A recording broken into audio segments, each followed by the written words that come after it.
About 7 years ago, I came across a simple Japanese idea and it forever changed my life. 14 years old, I was going through that typical canon event, having an existential crisis where you're just super lost and anxious about everything. But then I came across Ikigai, which roughly translates to reason for being. And it really helped me get out of this crisis and create a clear path for my life. And I know, this idea looks super simple, but majority of people are still so lost in life and die on their deathbed with regrets. And I don't know about you, bro, but if you're anything like me, that is literally my biggest fear in life. So to help you not become like one of those people, I'm gonna dive deep into the truth behind this idea I've been trying to understand for the past 7 years and how you can implement it into your own. So as you can see, I pulled out my super autistic white, can I even say that? I don't know. I don't care. I'm going to say it anyway. This video is not really going to be edited. I want to make sure you're learning, bro. I'm not going to try super hard to keep your attention. I think you should watch the entire video so you can not go through the stuff that I went through when I was super anxious and lost. This is a video I wish I had back then. But for those of you that are gonna stick around, let me just quickly formally introduce myself so I'm not some random weirdo on the internet. My name's Satya, if you're wondering how to say that. For the past 7 years, I've been working on my personal development, you know, everything for the mind, body, and soul. I've invested over 40,000 in high-level coaching mentorships, read over 50 books, have listened to and watched thousands, I don't even know how many YouTube and podcasts. I'm also a certified personal trainer, but what I do now is high ticket sales. But on this channel, what I kind of share / promote, whatever you want to call it, is becoming your best self by seeking and living in alignment with the truth. Because if you don't do that, you're never going to be who you're truly meant to be. But anyway, now that that's out the way, we can actually get into this awesome flow chart. So I'm just going to briefly go over everything and then I'll dive deeper into each section. So as you can see, the 4 main pillars are do what you love, what the world needs, what you can be paid for, and what you're good at. But see, you need to have all 4 intact,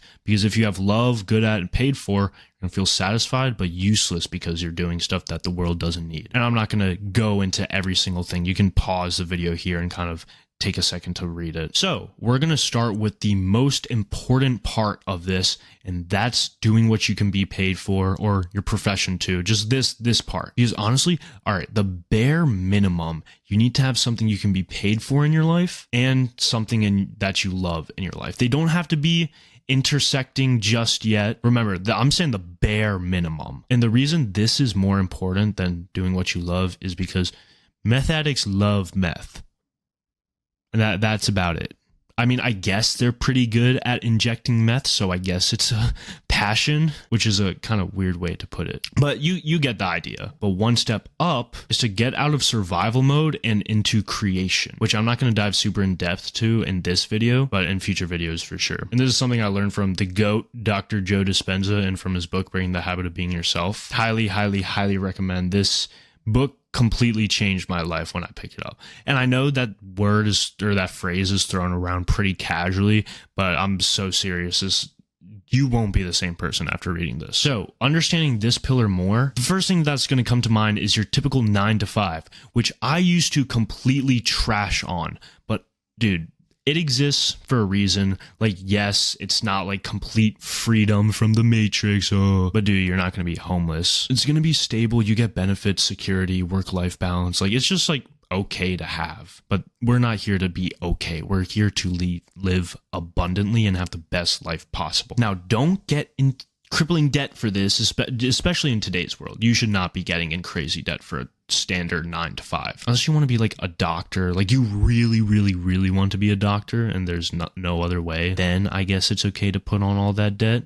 But for 90% of people, this is what college is going to do to them. All it is going through the system mindfully. Don't be like this mindless, like whatever, I don't even know what this is, mindless alien, I guess that's what we can call them. Just don't be trapped in the matrix, dude. Like unironically, like don't be trapped in the system and put on a bunch of debt. Anyway, let's move on to the next part. Now, I'm just gonna briefly touch on this part because I have a other video about, I'll actually just link it here, about what I'm doing in my life for work right now. You want to, 1, understand what's going to be AI proof, and 2, understand what's going to be evergreen, which means it's just something you can do the entire year round. So with this AI revolution, what's not going to be replaced? 2 things: human connection and creating from the soul. Because I said this in one of my other videos, The Industrial Revolution got rid of physical labor. Now AI is getting rid of intellectual labor. So now that our body and mind is being replaced, the only thing that's left is going to be our soul. That is something that God gave us, and we're never going to be able to recreate that. So that begs the question, how do I create from my soul to the highest degree? And that's going to come from finding your Ikigai, but I'm also going to touch more in depth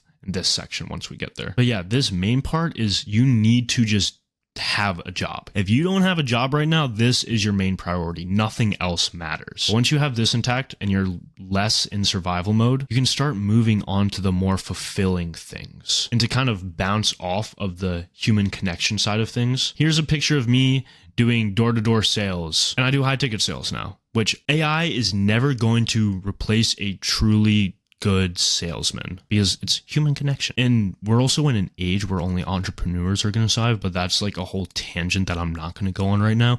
As you can probably kind of tell, like there's not crazy structure to this video. Like I try my best to structure my thoughts in the flow of this, but I'm going to get a little sidetracked every now and then. So don't mind me, just bear with me. This bubble is going to be about what you're good at in your profession, but it also slowly goes into your passion, which speaking of passion, I love this quote from Hormozy. He's all about like, screw your passion. That's not what your main priority should be right now. People want to find their passion, but you don't find it. You create it, and you create by getting good at something. And to get good at stuff, you start by doing something you suck at. Then you get good, then you like it, then people ask how you found your passion.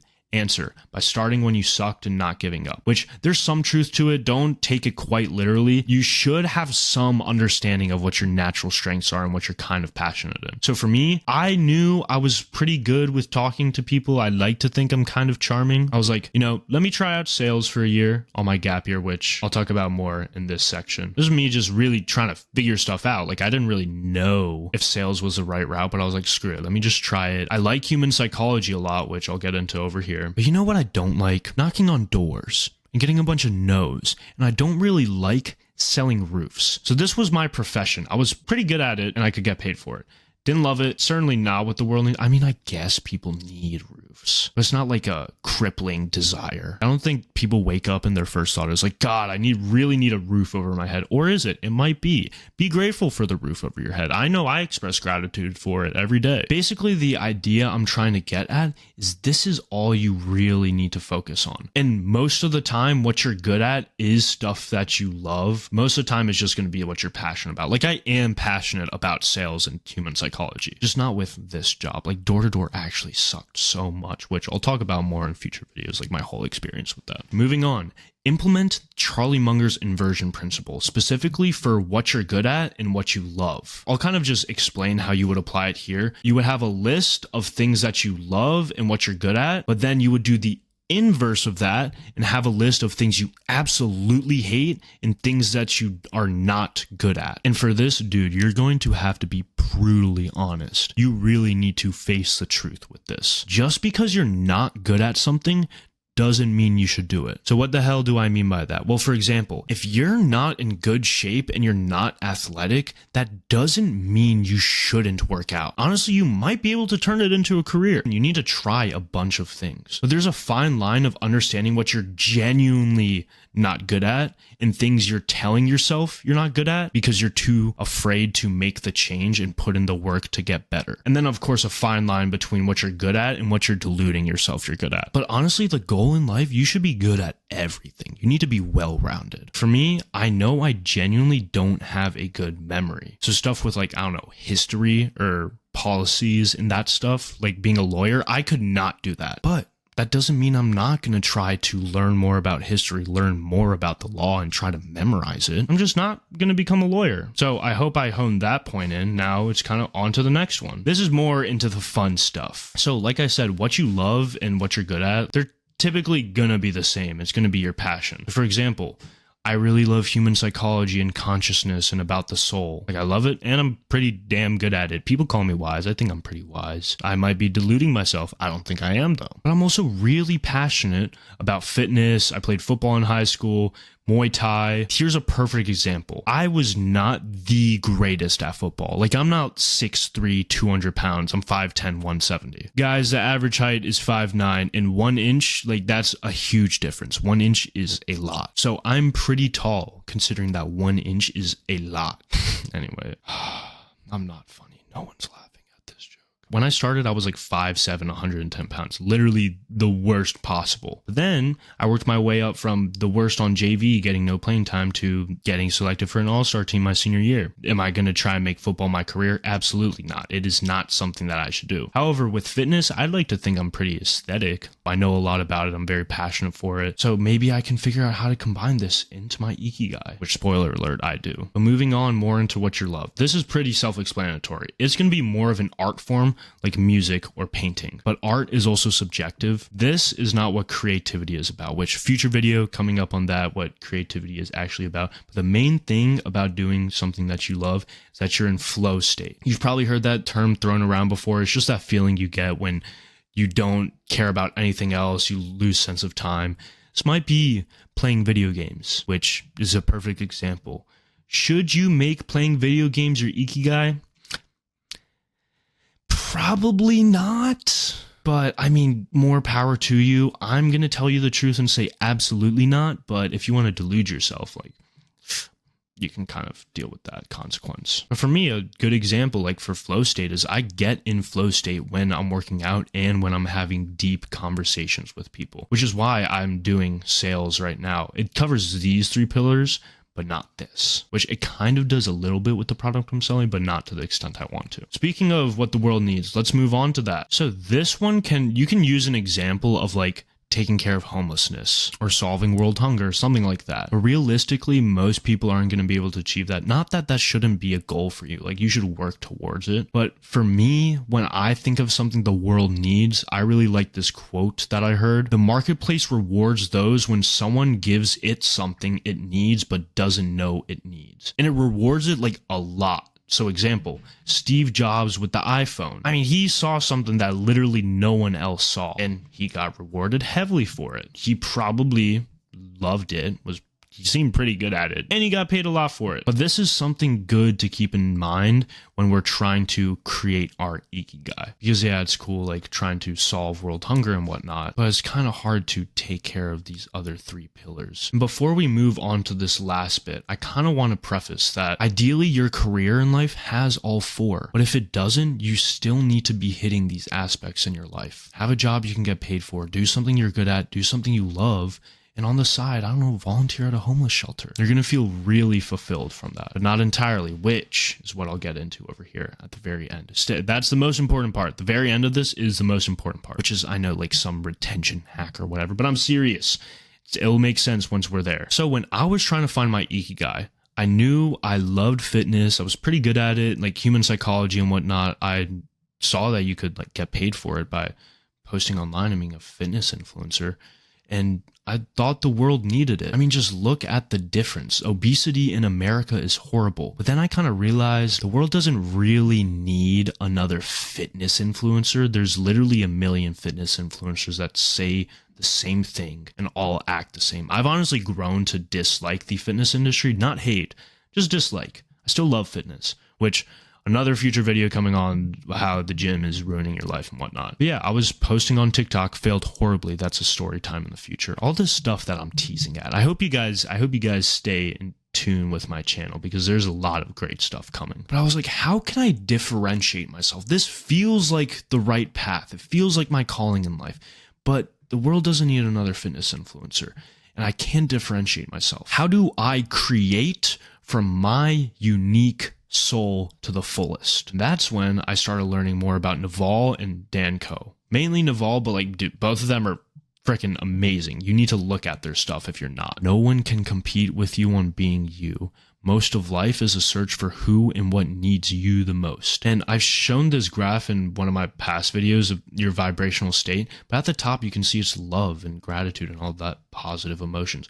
But above that is authenticity. It's 400 times higher than that of love. That's crazy. I haven't seen a graph where it implements that, but I would love to see one. But knowing this, I was like, what is my authentic edge? I feel like this is kind of there, but I'm not there yet. And I realized that the world needs more truth. The world can never get enough of truth. And it's funny because my name literally means truth and derives from Sanskrit. So it's like this was all meant to be. It's a really weird feeling. Let me also make this clear. It took me years to figure this out. I started learning about this when I was 14. And at 18, I went to college for a semester. And these are the only 2 pictures I'm going to show you. I can't really show you any other one. Took a semester and I realized that I have no idea what I'm doing here.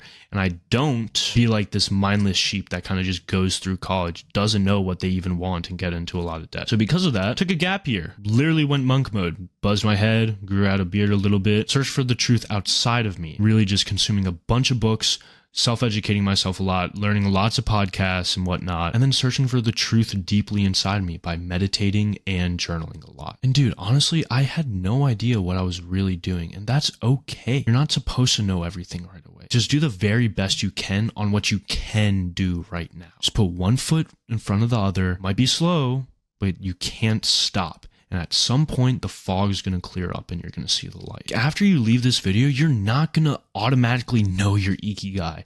I'm hoping that I just fast track it a lot, that it doesn't take you 7 years like it took me. Although, don't be alarmed.